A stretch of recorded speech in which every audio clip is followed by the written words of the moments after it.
everyone, and welcome back to another episode of Let's Talk Rio. I'm your host, Ysmaine, and here with me is Carlos. How are you, Carlos? Hey, good. How you guys doing today? Very excited to be here with you and talk about one topic that I feel like is very crucial now, especially spring season. The market is kind of heating up. There's a lot of offers and a lot of buyers out there trying to compete for one property. So today, we're going to be talking about making them say yes, how to craft a winning offer. And we're going to give you some insights, some pro tips of how to make your offer stand out in this very competitive market. I feel like our song's a little loud, or is it just me? There you go. That's a little better. So, okay, before we get into it, I would like to hop on this myth of the day, which Carlos just experienced something, and of course, we are dealing on this one together, so I experienced it as well. So I'll let you take away on this myth today. All right. So the myth of the day today is it's totally fine to change jobs during the home buying process without consulting your loan officer or realtor, as long as I'm still employed. No. No. Big one, big X. Absolutely not. You need to consult us if there's going to be any changes to your income or your anything like that, because we have to take that consideration and qualify you based on the new numbers, because it can blow up your deal, especially after you're under contract. Yes. A lot of things change when you change your jobs that you might not even realize. If it goes up, great. It might be a little easier going. But if it's like maybe you're going from being a W-2 employee with pay stubs and deciding to open your own business, that's definitely a no-go. That will kill the deal automatically. Or say like you're going to be making more money, but now you're driving more. And now we need a commute letter to explain why you're going to be traveling so much more.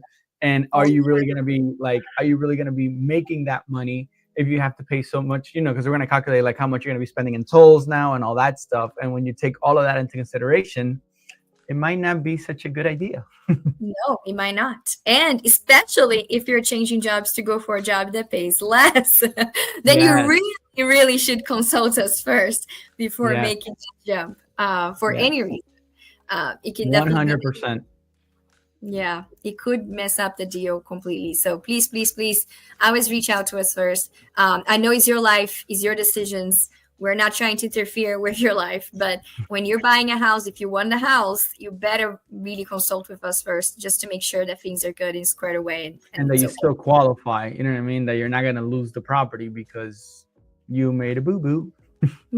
Exactly. So that's the big myth of the day. I don't even know if it's really a myth or if it's just a misunderstanding or if people don't think that really impacts it at all, but we just felt like this was a good call out. I've had it happen so many times that I feel like it is a myth at this point. I know. I think so too. And I have it happen to me too. My situation, the very first time that it happened, the person actually wanted to take a leap of faith and start a business of their own. So that definitely killed the deal, because now they needed 2 years of independent contractor status. No buying home at all. Yeah. That was no go. So just keep this one in mind. Big one for us for today. Now, going back to today's topic, making them say yes, how to craft a winning offer.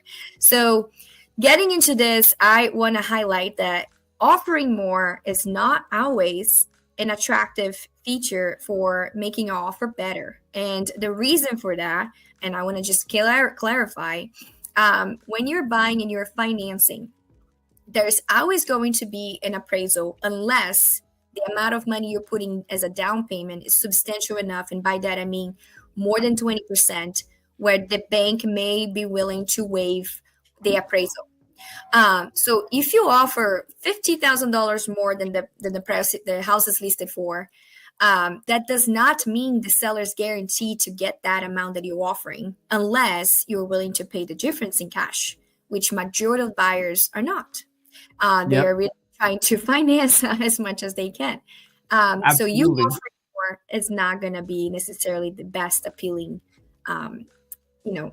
technique there to increase your odds of winning the bidding.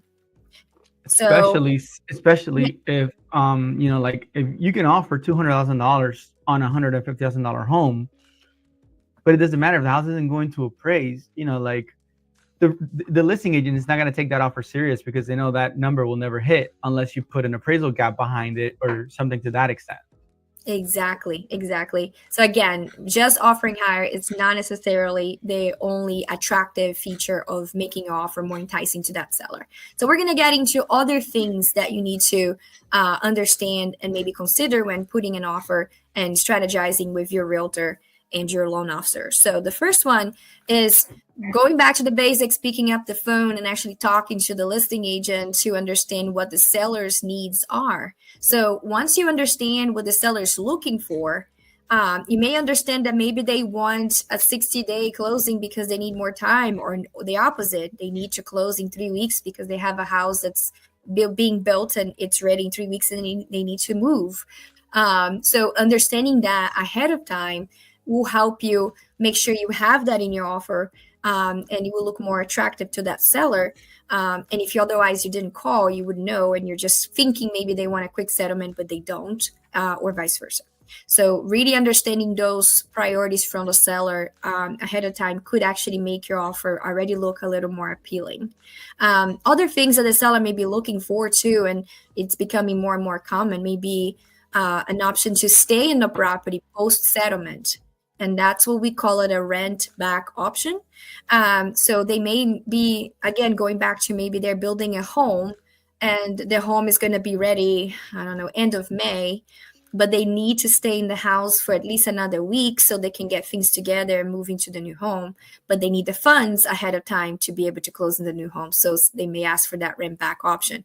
So again, going back to understanding their needs, you can have that in your offer ahead of time and offer them a 1 week free stay post settlement if that's something you're comfortable offering. And that will already be more enticing than other offers that might not have that in terms. So again, terms are very important. Do you want to add anything to this one?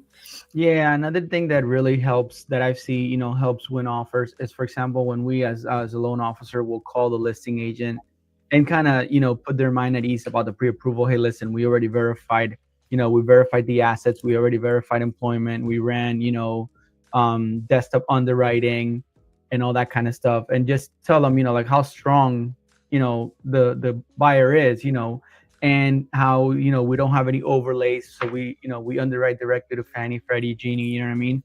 So Exactly. that always helps also when you can tell them, hey, listen, if it's an FHA deal, for example, and as long as the house doesn't have any holes on the wall or peeling paint, like you can treat it pretty much like a conventional, you know what I mean? Because we don't have any extra overlays that other lenders might have, and that always puts them at ease, especially when you have when you're competing against conventional offers and you have an FHA. That has helped me win offers before. Yes, yeah.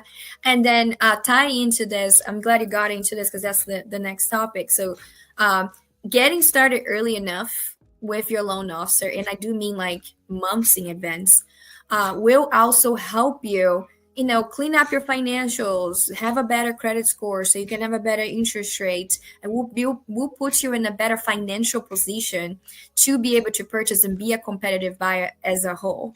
So starting early is actually really good.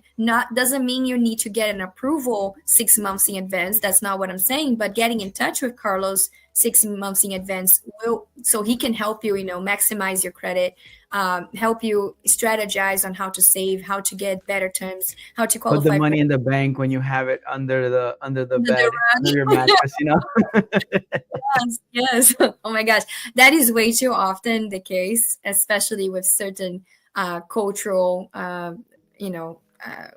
customs. So they do have the habit of putting, keeping money in the house or under the mattress, literally under the mattress. Literally.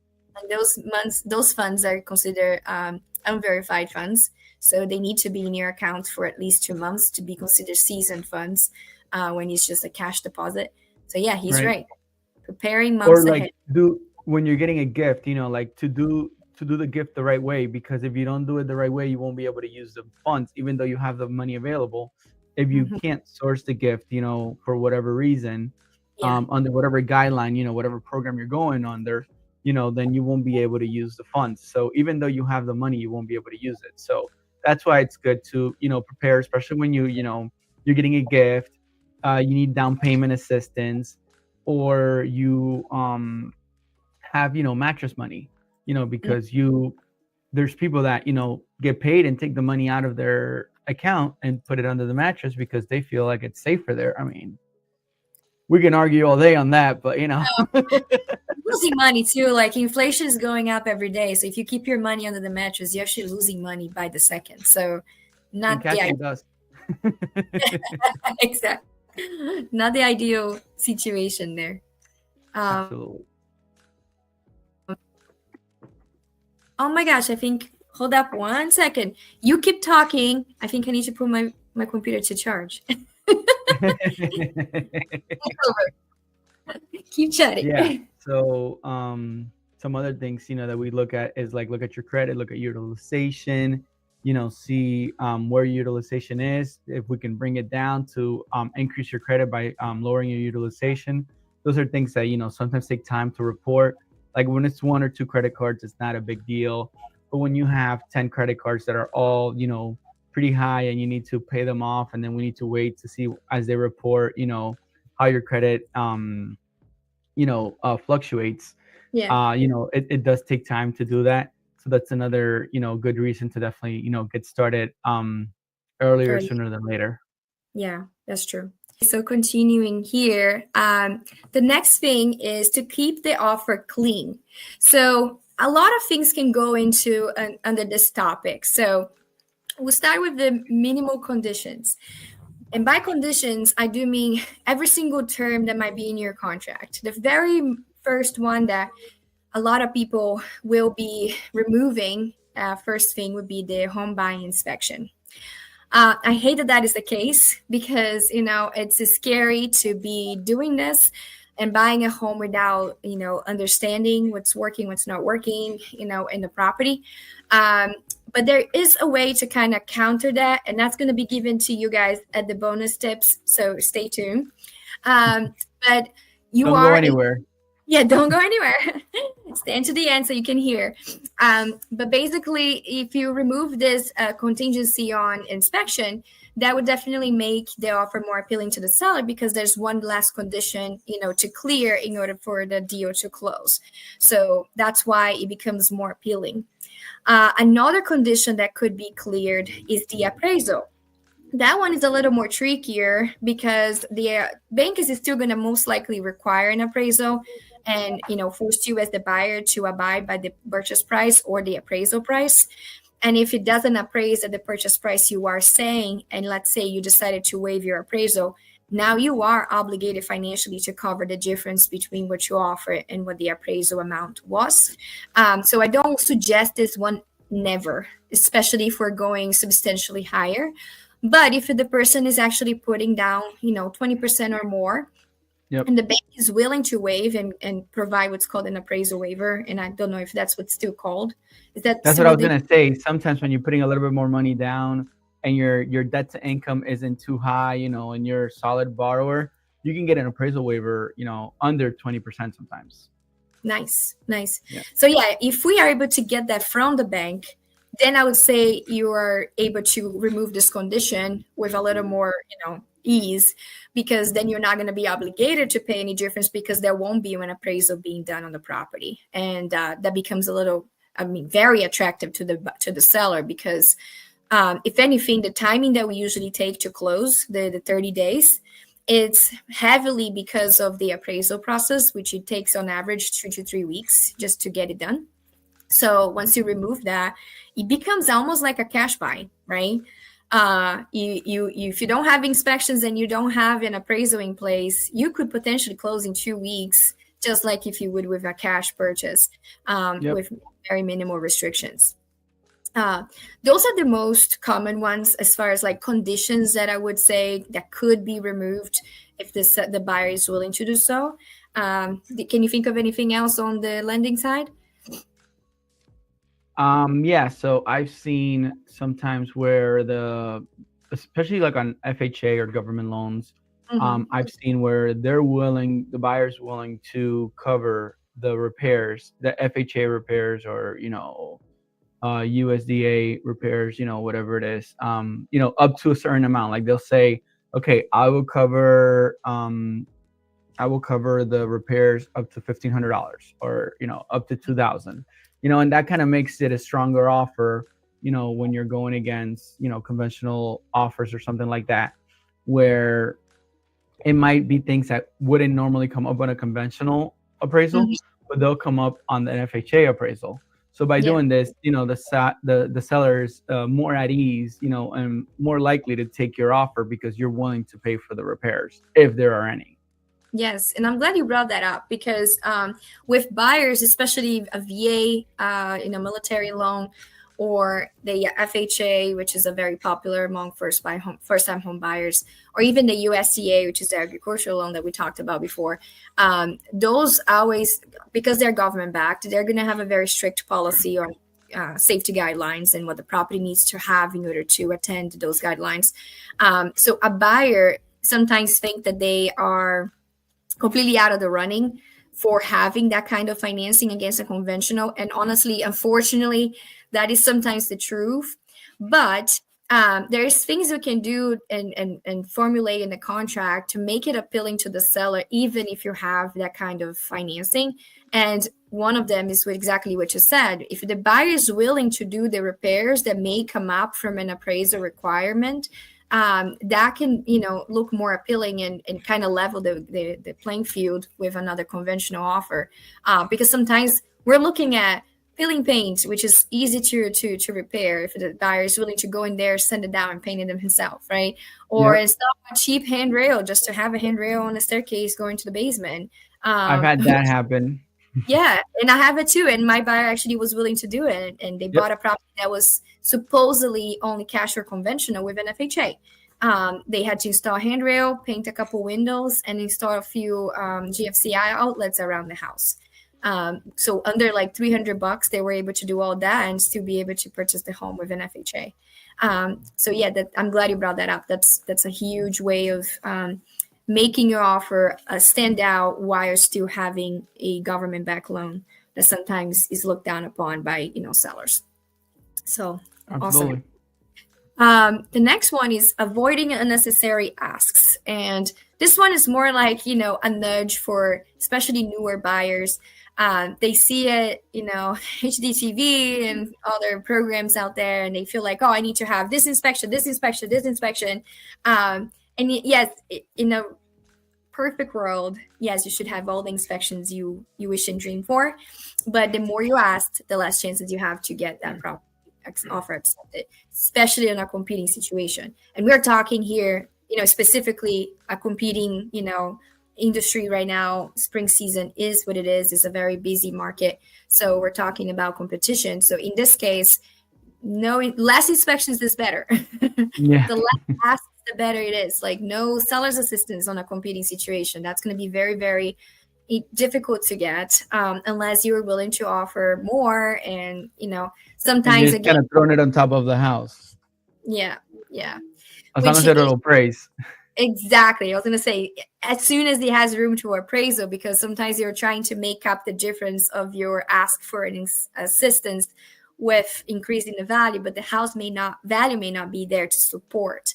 So the seller will know that, and the seller's agent should know that. So they're going to be looking at that and say, yes, I know you're offering $15,000 more and then only asking for $10,000 assistance, but is the property going to appraise $15,000 more? That's the question, right? So any sort of unnecessary ask should be out of the picture. If you don't need the washer and dryer, let's not try to put the washer and dryer in the contract if the seller is already saying that they're not including the washer and dryer in the sale. Or like, oh, I really like that mirror. I want that mirror to stay. Can we put that in the contract? I mean, we could, but again, the more you ask, the less chances likely that you are to get your offer accepted. Exactly. So any unnecessary asks should be avoided when you are in a competing situation. And then the third one that I would say would be to keep your contingency timelines, very minimal if possible. And by that, I mean, again, going back to understanding the seller's priorities, if they're trying to close as soon as possible, let's try to do a very quick settlement. But for that to happen, we need to have a really good relationship with the loan officer, understand that that's doable ahead of time, depending on your financing.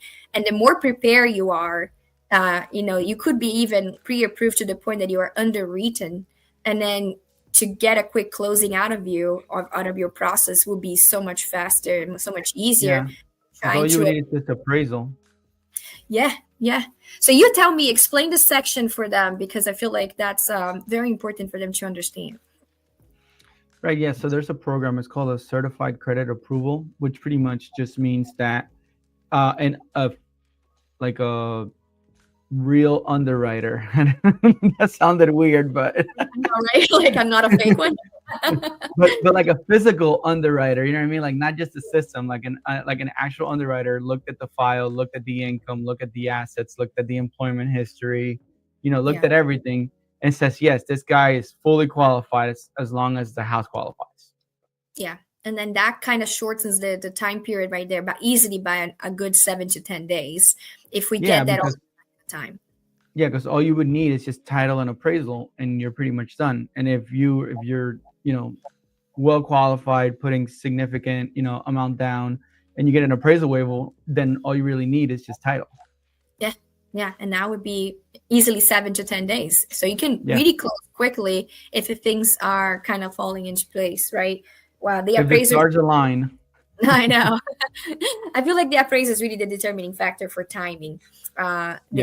Usually the quickest we can do with an appraisal in place, I would say, is 20 days. And that's really around 3 weeks usually. Hassling there. Yeah, the buyer has to be on point, has to be signing things that needs to be signed the same day, same hour, if anything. So paperwork within 30 minutes. Submitting documentation that is needed as soon as it's needed. So the signing things that needs to be signed. So I think it's important it's a teamwork, it's a team effort. So reducing those timelines is huge. Same thing goes with an appraisal. So, I mean, we do usually have 25, 30 days to get the appraisal done, but we could put it in your contract that we're going to get it done in 20 days or 15 days. And then what happens is if you're already fully, approved and underwritten by Carlos ahead of time, they can make an order of an appraisal within the first 2-3 days of being under contract. And then we can have that appraisal done in less than 2 weeks. So that is doable. We just have to really hit the ground running as soon as we get under contract. You got to go under contract. The file gets disclosed within 24 to 48 hours because it's already it's pretty much already good to go. And then order appraisal as soon as you sign the intent to proceed. And that's it.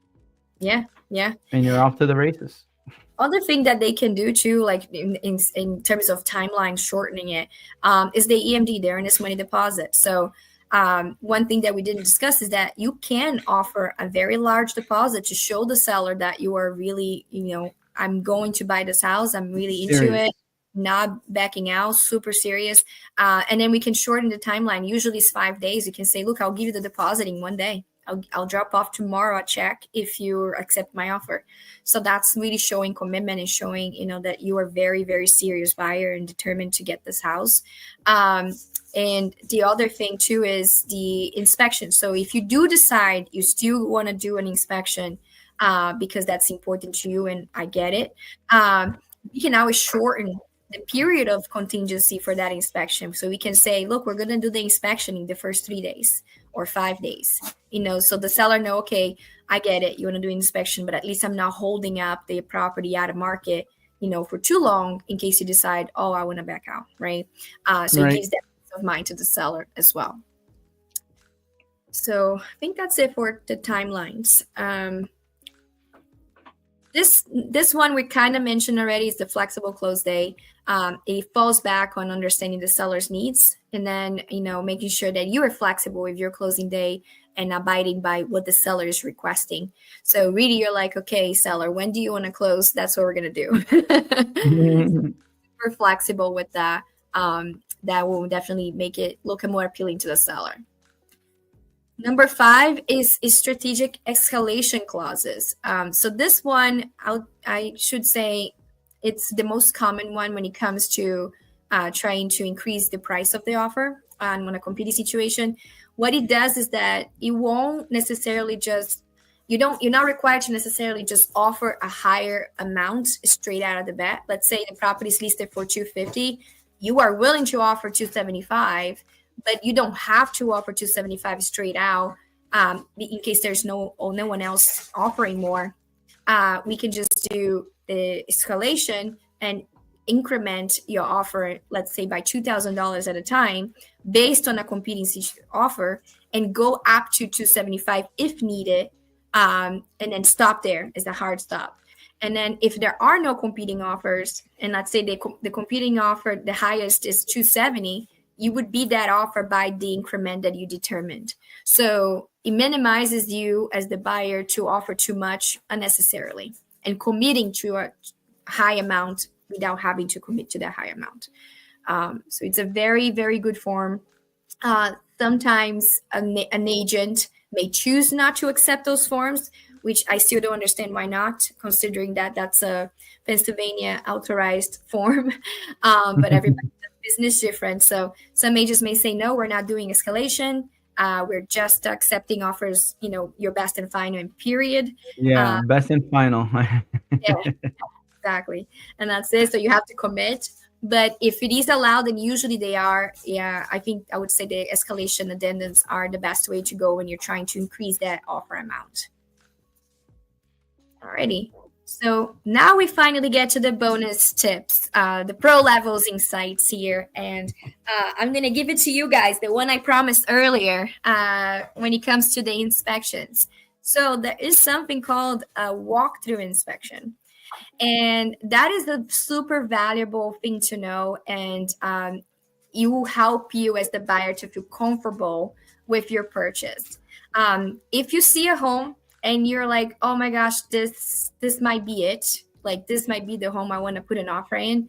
We can pre-plan ahead of time. Instead of just going there and looking ourselves with no knowledge of anything, we can plan a walkthrough inspection, which it usually is much cheaper. I would say less than half of the cost of a regular home inspection. But the inspector is going to walk through the property, look at everything that he would normally, but is not going to issue a report, because the report is what we need to actually do an official negotiation of terms. But if you're not planning on doing that because it's going to be competitive and you're going to waive it, we can do a walkthrough, and then you're just going to understand ahead of time, okay, this is all that's wrong with the house. Am I okay with that? And if I am okay with that, then yes, I'll make an offer and I'll waive inspections altogether. So I would say that's my pro level tip when it comes to inspection waiver. And yes, you do have to spend money ahead of time before you even know you got the house. But it does give you, that peace of mind that if you are waiving inspections, at least you already know everything that is to know about the house before you even put that offer in.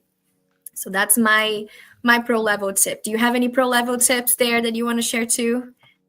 Yeah, actually, yes. So for example, let's say you currently own a home and you need to sell your home to buy the next one. We have programs available where you can access the equity of the house before selling it. Oh yeah. And you're able to have the, sufficient money to close on the new house, and then you have 6 months to sell the other house before you have to worry about it after you move into the new one. And that's the buy now, sell later option, right, Carlos? That is correct. Yes, that's the buy now, sell later. Yeah, this is a good one, especially for everybody there that needs to sell a home and cannot afford to buy a home without selling. And that's the biggest contingency you can have on a purchase. No sellers want to see that because the timeline is so, unknown, right? When are you going to buy it? When are you going to sell your home? So they don't want to see that. So this one is a time saver, money saver, and definitely helps you win the offers. Lifesaver. Lifesaver. Yeah, so talk to Carlos. If you have a house that you need to sell in order to buy, and you want to buy in this competitive market, let's set up a meeting between you guys, me and Carlos, so we can kind of strategize and find the best option, and then formulate the best offers for you guys to win, your house that you want out there. So that's a pretty big one. Another thing that you can do, and that's another bonus tip for you guys, when you are putting an offer on a property, you as the buyer will always have to pay something called the transfer tax, which is 1% of the purchase price. And the seller also has to pay 1% of the purchase price through the transfer tax. So you can offer to pay for the seller's portion of that transfer tax, meaning you as the buyer, you're going to pay 2% in total of the purchase price. And that is additional credit that you're giving the seller without having to pay more on the home. So you're just increasing your closing costs instead of increasing your monthly payments. So some people like to offer that as a way to spice it up and make your offer, more appealing there to the seller. So I would say that's another pro tip there for you. And I would say another one that I've seen that is happening more often now after the whole NAR situation is that I'm also seeing the buyers when they're, prepared, like they're able to offer that they're going to pay for the commission of their buyer's agent so that the seller doesn't have to worry about paying buyer's agent commission if they were going to before. Yes, and that's becoming more and more popular for sure. We mentioned this before when we were talking about the NAR settlement in the previous episode. And you as the buyer, you are legally, technically going to be paying for your agent services. But in the industry, we usually just pass that over to the seller through negotiation in the contract, so the buyer never has to pay for that commission.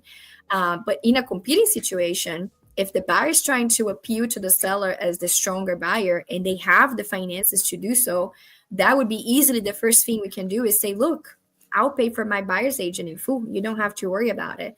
And chances are the other buyers might not be offering that. And if you have the financials to do that and you don't necessarily want to offer more, you can just choose to pay your buyer's agent commission. It could be in full. It could be just a portion. It could be a flat amount. Whatever you feel comfortable. Sometimes they say, look, I only have an additional $2,000. So, okay, so let's do $2,000. And that means it's the last $2,000 that the seller has to pay for it. So that's definitely another huge one for sure. I think I had one more. Yes, I think you did bring this up briefly in the beginning about the appraisal gap. But I'll highlight again here in kind of maybe explaining more detail. So if for some reason you're not putting 20% or more, or you're not able to qualify for an appraisal waiver, you are able to do what's called the appraisal gap. And what that means is you're basically telling the seller, hey, seller, I'm offering you $20,000 more than the listed price. And we're getting on the contract with an appraisal contingency. If for some reason that appraisal comes back lower than the price I'm offering you, I'm willing to pay X amount towards the difference of the appraisal and the purchase price. And that's what we call that appraisal gap. And it's usually up to, a certain amount. So you can say, look, I have $5,000 that I'm willing to pour towards an appraisal gap. The beauty of offering this is that it may or may not apply because the property could appraise and then you say $5,000 and the property might not appraise and you might have to pay the $5,000, or it could appraise very close to it and you only pay, $2,000, So it's a very good one to offer. And talking to your realtor to understand what the potential appraisal price value for that property would be may help you feel more comfortable or not offering more and then offering the appraisal gap. Because maybe they're like, you know what, I feel like this property could actually appraise at this higher amount and you're going to be fine. So we can do a very, very thorough CMA, a competitive market analysis, to understand, can this property appraise at the $20,000 more that you're offering? And then you can determine your choice of offering the gap or not based on that too. So that's my pro level tips to close with. In Carlos shared, the biggest one of the day, I think, is really the buy now, sell later. So if you have a house to sell and that's what's holding you back on buying, just talk to Carlos because that's an amazing program. Do you want to share more insights in that program with people that are listening? Yeah. So the way the program works is they will let you utilize up to a certain portion of the equity on your property. And then there's different scenarios for it. So it depends, on the client situation. But there are some where they will actually make the mortgage payments for the client for 6 months until the house sells. And there are others where the client will make that payment, like for example, let's say it's a situation where they're like, hey, listen, like I want to move into the new house. I need like a week or two to get the house ready, and then it's going to fly off the market because of the neighborhood it's in, whatever, you know what I mean? Like they might be able to time it right where they don't have to make their first payment on their mortgage yet and the house already sells and it's off their credit. Yeah. I love that program. Every time I have someone in that situation, I think I've sent a few to you just, to see. Yeah. Sometimes they might even be able to qualify to purchase a home without having to sell, which is even better yet, and they might not know about it. So that's why talking to you ahead of time and preparing in advance is so important, because they might be able to do that and not even need this program. But if they do, that is available. That's an option. And that's right. I remember you sent me a client for the buy now, sell later program, and then I was able to qualify them without having to sell it. And then I'm sure you ended up selling it afterwards, but yeah. It was amazing because they were set that they had to sell in order to buy, and ended up they didn't, and they had the funds available, and we just made a very, very smooth transition because they bought it, they moved into the new home, they prepped the new home, moved into the new home. Then we listed the house for sale after the house was vacant. So it was much smoother, for them to transition into the new home. So if that is possible, for sure, that's the best, way to do it. Absolutely. You can also do line of credits, people that may not have a mortgage in the existing home. You have full equity. They could always do a line of credit, pay for the new home, closing costs, and then work on selling. Yeah. Also, sometimes I've seen people like use that buy now, sell later program or line of credit to clean up all their debt. You know what I mean? And then go and buy the house and then sell later. As a way to clean up and reduce debt to income ratio. Oh, I love that. Smart. Yep. That's smart. Yeah, so your home is your leverage for sure. I mean, you bought it. It's building up your net worth, and there's so many ways to use that to your advantage. It never should be a stepping stone and a block for you to purchase a new home, because there's so many ways you can use that home in your favor. So just know that it should never be a negative feature. It should definitely be a positive. You would think that someone coming in with an offer to buy someone else's house should be strong and automatic, because that person already has a home, already bought a home, has credit, it has the house itself, has the asset. But they are usually often, unfortunately, seen as the weaker offer because of that contingency. So it should never be the case. So if you have a home, you are in a better position than you think. So just talk to Carlos. That's the answer. On that note, we're going to close this episode for today. Thank you so much for everyone that has been watching or will watch the recorded version later. So take it easy. And we have our contacts in the bottom. So please like, share, and contact us if you have any questions or need any assistance. And follow us for more. Follow for more. I'll see you guys. Till the next time. And you.